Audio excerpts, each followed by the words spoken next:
Hey guys, today I'm working to replace the rear brakes on my KTM 300 XCW. It's a 2010.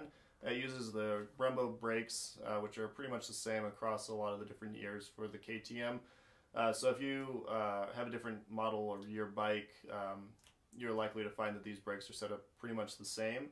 I'm also going to be replacing the brake fluid on it as well, so if you don't know how to bleed the brake systems on one of these, you'll be able to see how to do that as well. For this job, you're going to need a new set of brake pads, you're going to need brake fluid, a set of needle nose pliers, a length of 1/4 inch rubber tube, flathead screwdriver, 8mm box stand wrench, and a crescent wrench.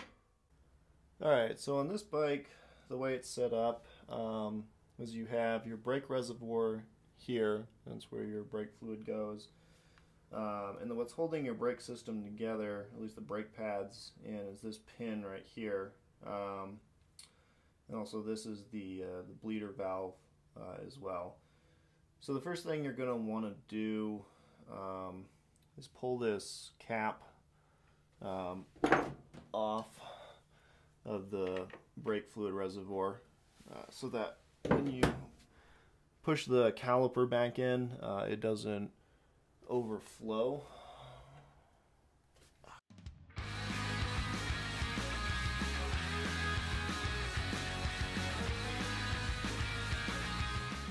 The last Saboba ride I did, I was riding and I realized that my rear brake was going out. Finally I realized that the reason for it was that my brake pads were getting too low, and it was actually starting to suck air in the reservoir. So that actually caused my brakes to fail eventually, and I had to go back and bleed my brake system and get all the air bubbles out of it so I could keep riding. So something you want to watch out for is to not let your brake pads get too low, or at least make sure that if your brake pads are getting low, that you're checking your fluid to make sure that it's not getting low enough that you run out of brake fluid and it sucks in air bubbles. So the next step, you have a keeper pin right here that goes through the center of this pin that holds the brake pads in place. And what you're going to want to do is just take your needle nose pliers and grab that pin and just pull on it. There we go. And that's what that looks like there. So just pull it straight out. Drop that off. And then this pin just slides straight out to the inside here. And something that makes this job a lot easier is to do the brake pads one at a time. And the reason is there's a metal friction plate that sits on the top of the brake caliper, and that thing is basically free floating and held in place by the brake pads. So if you pull both of the brake pads out, it's going to fall out of place. So it's just easier to do it one at a time, so that way you don't have to deal with getting that thing seated in place. So these just slide out straight this way. You can see there how thin those brakes are. I mean, there's just a hair's width of material left there. So that reservoir was really pretty empty. Let's see here. So just get your corresponding brake pad. And you will have to wind up pushing that caliper in a little bit with the brake. Just kind of wiggle this back and forth to get it to seat. And these just push straight back and in, drop into place, and you can push this in with your fingers. And you can see how that brake reservoir is starting to fill up there. So push that in, and then pull this one out. Drop that off. Grab your other brake pad and slide that one in. That should just wiggle in place there.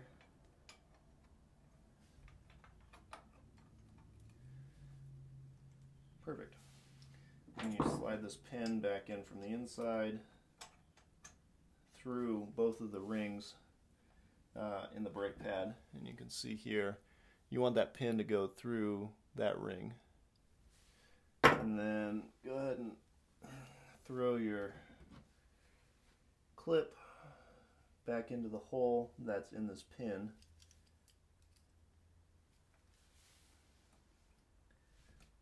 And that just forces down into place. There we go.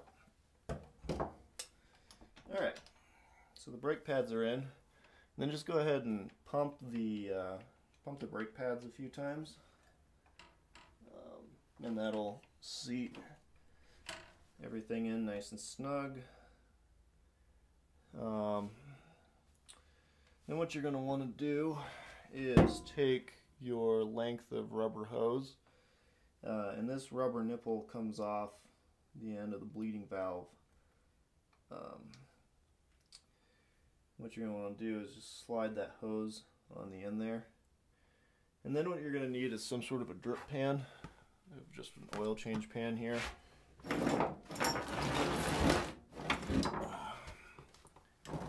Just going to lay that on the ground here underneath and aim this hose down towards it. And then I'm going to take the 8mm boxed in, and I'm going to slip it on to the end here. And the idea is that here, you want to break the threads loose on it. So you can see that just let go.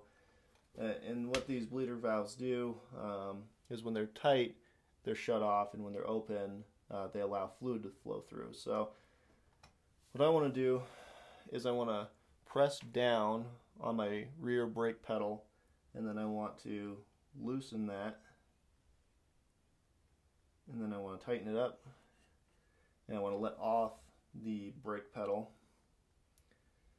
and then I'm going to repeat that process again. So press down on the brakes,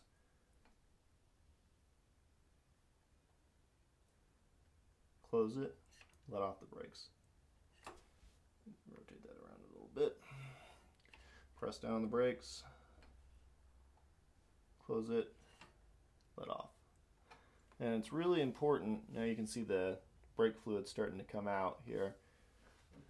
I'm not trying to bleed out any air bubbles, I'm just trying to change out the fluid. But in this case, if you were to have air bubbles in the line here somewhere and that was causing your brakes to be soft, you just repeat that process until you bled out most of the fluid, and it should work the bubbles through the lines, through the caliper, and out the tube, and that'll get rid of any air bubbles, and it'll help stiffen up your brakes. What's really important about this whole process is making sure that you don't use up all the fluid in your reservoir,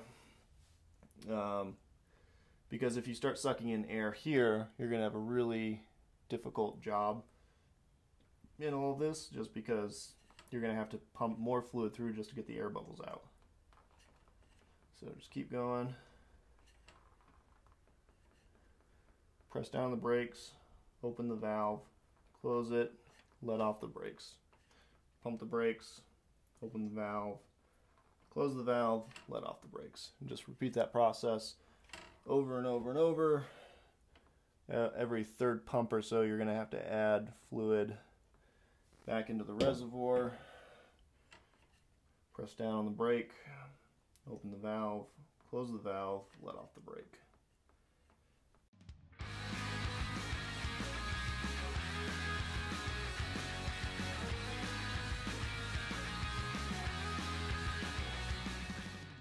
Alright, I think that's processed most of the brake fluid through the system.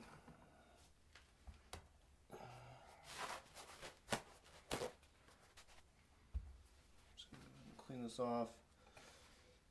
You want to snug this, but not too tight, because it's, you know, they're really fine threads, and they don't need to be super tight. Slide the nipple back on over. Hold the brake a few times. It feels nice and stiff. everything seems to be in pretty good order. Another thing to notice about this whole process is that the cap for the reservoir has a sort of a plastic bladder, air bladder on it, and that's to keep pressure on the system so that there's always fluid going into the system, and this kind of compresses and expands as the fluid levels change in there, depending on where you're pressing the brake. But what you want to make sure is when you put it back in, that the reservoir isn't completely full, because if it is, it's just going to overflow. And I actually may have it a little too full even now, but we'll see. I'm just going to stuff a rag in under here and hope that it's not too terrible. Seems to be. No, it's going to overflow a little bit. It's alright, I guess. One way to make sure that there's no air bubbles in there is to just overflow it a little bit. So, again, just tighten that down by hand. These are also fine thread, and it's aluminum, so you don't need to tighten this very tight. Just a little snug here. And also the cap is aluminum, so you want to make sure that your crescent wrench is on securely. Otherwise, you might wind up messing up the hex head on that. Just wipe this down.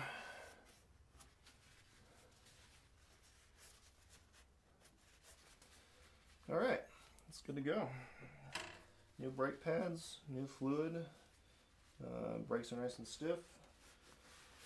Shouldn't be a problem for a really long time. Hey guys, thanks for watching this video. If you have any questions or comments, put them in the comment section below. We'll get to those as soon as we can. Please like this video and also subscribe to our channel. And if you want to see more of our videos, you can see those here as well. Thanks.